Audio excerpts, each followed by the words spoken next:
Hello farmers, நீங்கள் முடிவில் எதை பற்றி வரோம்னா மல்லிகை செடிக்கும் கத்திரி செடிக்கும் பூச்சிக்கொல்லி ஒன்றா ஸ்ப்ரே பண்ணுற பற்றி தான் பார்க்க போகிறோம். அதாவது நம்ம பூச்சிக்கொல்லி ஸ்ப்ரே பண்ணுற பற்றி மட்டும் பார்க்க போகிறது கிடையாது.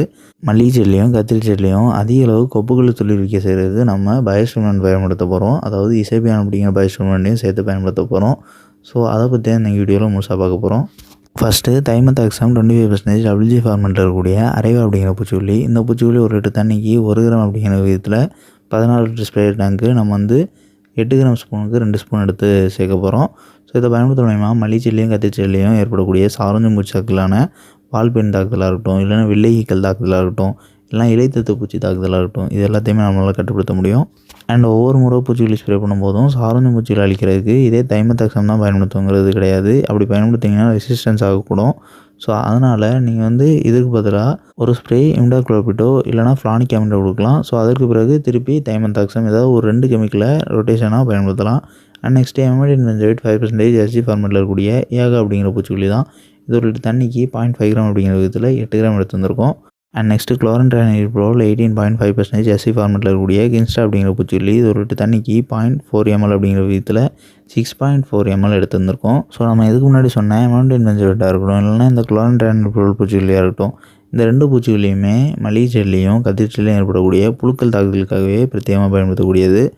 அதுவும் எந்த மாதிரியான புழுக்கள் அப்படின்னா, கத்திரி செடியில் ஏற்படக்கூடிய காய் புழுக்கள், தண்டு புழுக்கள், இலை புழுக்கள், இந்த எல்லா புழுக்களையும், அதே நேரத்தில் மல்லிகை செடியில் ஏற்படக்கூடிய கூண்டு புழுக்கள், மொட்டு புழுக்கள், இலை புழுக்கள், இது எல்லாத்தையுமே நம்மளால் கட்டுப்படுத்த முடியும். அண்ட் நெக்ஸ்ட்டு சிஞ்செண்டா பிராண்டை சேர்ந்த இசைபியான் அப்படிங்கிற பயோஸ்டிமுலன்ட் தான். இந்த இசைபியான் வந்து நிறைய விவசாயிகள் வாங்கி பயன்படுத்தி இருந்திருப்பீங்க.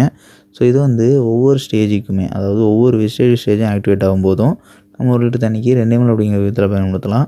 ஸோ நமக்கு வந்து ஸ்ட்ரெஸ் அதிகமாக மல்லிகை செடிக்கும் கத்திரி செடிக்கும் ஏற்படலை அப்படிங்கிறதுனால நம்ம வந்து 1.25 ml ரொம்பவே குறைந்த டோசேஜில் எடுத்து வந்திருக்கோம். அதாவது ஒரு மைல்டான டோசேஜ் தான். ஸோ அதனால் 14 லிட்டர் ஸ்ப்ரே டேங்க்கு 20 ml எடுத்து வந்திருக்கோம். அண்ட் இது எல்லாத்துக்கும் கூடயும் லாஸ்ட்டாக மேக்ஸ்வேட், அதாவது ஸ்ப்ரெட்டிங் ஏஜென்ட் எடுத்து வந்திருக்கோம். நான் அயனிக் சிலிக்கான் பேஸ்ட்டு. இது 1 லிட்டர் தண்ணிக்கு 1 ml அப்படிங்கிற விதத்தில் 16 லிட்டர் ஸ்ப்ரே டேங்க்கு 16 ml எடுத்து வந்திருக்கோம். ஸோ இது எல்லாத்தையுமே கலந்ததுக்கு பிறகு நம்ம கலந்துருக்கக்கூடிய மருந்துகள் எல்லாமே நல்லா கரைஞ்சிருந்திருக்கா, அதாவது நல்லா தண்ணீரோட கலந்துருக்கா அப்படிங்கிறத வந்து உறுதிப்படுத்திக்கணும். ஸோ எப்போதுமே மருந்து கலக்கும்போது அரை டேங்க்கு வச்சுட்டு தான் மருந்து கலக்கணும். மீதி தண்ணி நம்ம ஊற்றும்போது முழுவதுமாக மிக்ஸ் ஆகிரும். ஸோ நம்ம வந்து தண்ணீர் ஃபுல்லாக வச்சுருந்துருக்கோம். ஸோ இந்த மாதிரியும் கலக்கலாம். இந்த மாதிரி நீங்கள் டேங்க் ஃபுல்லாக வச்சு மருந்துகள் எல்லாம் கலந்ததுக்கு பிறகு அந்த மருந்துகள் எல்லாம் நம்ம கலக்கிறதுக்கு பதிலாக அந்த ஸ்ப்ரேயர் கன்னை வந்து நம்ம டேங்க்குள்ளே வச்சுட்டு மிஷின் ஆன் பண்ணி விட்டோன்னா போதும். ஸோ அதுவே நல்லாவே மிக்ஸ் ஆகிரும். ஸோ இந்த மாதிரி தண்ணீர் வந்து ஃபோர்ஸாக மிக்ஸ் ஆகும்போது நம்ம கலந்துருக்கக்கூடிய WG ஃபார்மெட்டில் இருந்த தைமத்தாக்சம் பூச்சிக்கொல்லியாக இருக்கட்டும், இல்லை எமடின் பென்சோயேட் பூச்சிக்கொல்லியாக இருக்கட்டும், இந்த 2மே நல்லாவே கரைஞ்சிரும். அண்ட் நெக்ஸ்ட்டு இது வந்து நம்ம மல்லிகை செடிக்கும் கத்திரி செடிக்கும் ஸ்ப்ரே பண்ணிட வேண்டியதான். ஸோ நம்ம இந்த இசைபியான் கலந்து வந்திருக்கிறது வந்து என்ன பண்ணும் அப்படின்னு நம்ம ஏற்கனவே குறிப்பிட்டிருந்தோம். அதிகமான கொப்புகள் தொழிற்க செய்யும். ஸோ இதை நம்ம ஸ்ப்ரே பண்ணுற மூலயமா மல்லிகை செடிக்கோ இல்லைனா கத்திரி செடிக்கோ ஹீட் ஸ்ட்ரெஸ் ஏற்பட்டிருந்தனாலோ, இல்லைனா வறட்சியால் செடிகள் வந்து வாடிய நிலையில் காணப்படுது அப்படின்னாலோ, அதாவது செடிகளுக்கு தேவைப்படக்கூடிய நீர் போதுமான அளவு கிடைக்காம வாடும் பட்சத்துலையும், அண்ட் நெக்ஸ்ட்டு இன்செக்டிசைட் ஸ்ட்ரெஸ், அதாவது பூச்சிக்கொல்லிகளை அதிகமாக ஸ்ப்ரே பண்ணி அதனால் அழுத்தம் ஏற்பட்டிருக்கும் பட்சத்துலையும், இந்த மாதிரியான அழுத்தத்துலேருந்து செடியை மீட்டெடுக்கிறதுக்கும் செடியோட ஆரோக்கியத்தை தக்க வச்சுக்கிறதுக்கும் இந்த இசைபியான் வந்து வழிவகுக்கும். அண்ட் நெக்ஸ்ட்டு நம்ம கலந்து வந்துடக்கூடிய பூச்சிக்கொல்லி எல்லாமே ஸ்ப்ரே பண்ணும்போது முடிஞ்ச அளவு காலை ஒரு 9 மணிலேருந்து மாலை ஒரு 4 மணிக்குள்ளேயே ஸ்ப்ரே பண்ணுங்கள். இல்லைனா அதிகபட்சமாக 5 மணிக்குள்ளே ஸ்ப்ரே பண்ணுங்கள்.